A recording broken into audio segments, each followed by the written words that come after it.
Neville Smith Happy Hour.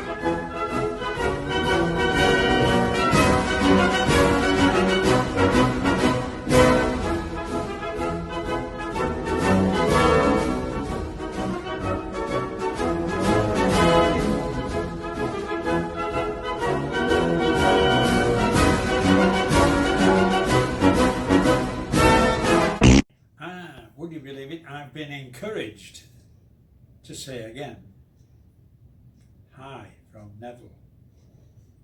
And it's a happy hour, and I'm drinking, and a happy hour to whoever's watching. I thought I would revert back to 1994 when the Queen paid a visit. She knew I was here, you see. And so she paid a visit to Grand Cayman. And her mode of transport was HMS Britannia, which was parked, moored in Georgetown Harbour. She attended the church, on a route to church.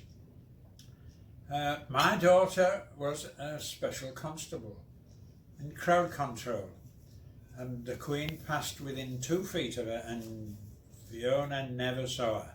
You know why? Because she was doing her job, looking at the crowd and not the royalty. Well, that's her story anyway. So we come to the main event of why she was here. And that was to knight Sir Lascelles, the only knight that we had, or we were about to have. And so there was a big parade. But before that big parade, we had an invitation to see her on HMS Britannia.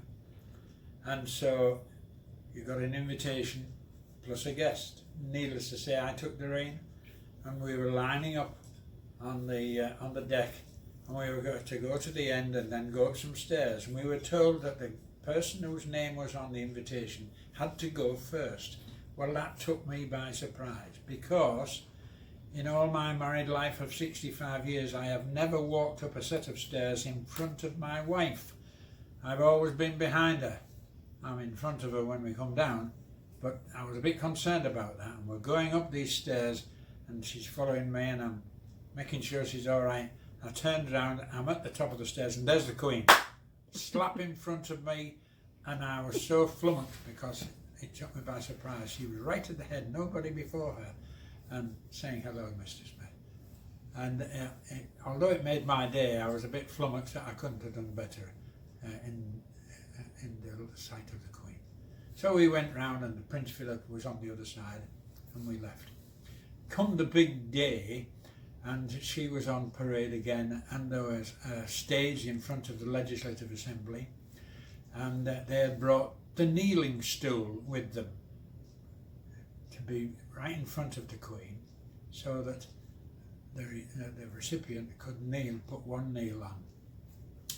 I was organising all this, and I had 2 lovely police women in uniform ready to take the kneeling stool off as soon as the knighthood had been performed. Well, as the stroke of the knife was coming onto Sir Lascelles' shoulder, I was realising I was missing one policewoman. I said, where is she?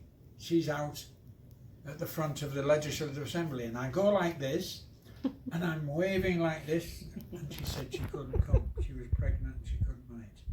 I said to this girl, okay, what you're going to do is when they've finished with the stool, you go round, you have to go on stage, and I'll just take 2 strides. And I take 2 strides, and we've got that. Nobody knew anything had gone wrong.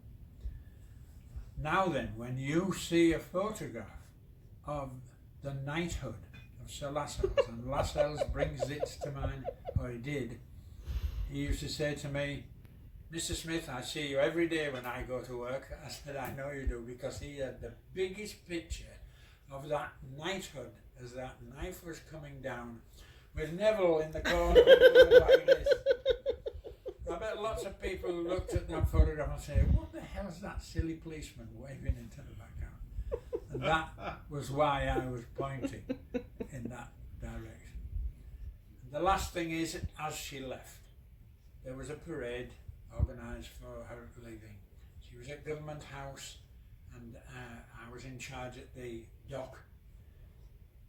They were going to keep me informed of the progress of the entourage.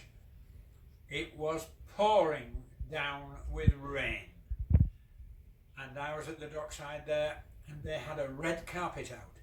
The red carpet must have been 14 foot wide but about 20 foot long, sodden. I said to the guys from Public Works, what are we going to do with this? And there was another rolled up carpet there. I said, that's a spare. I said, right, what we're going to do is we're going to roll this carpet up.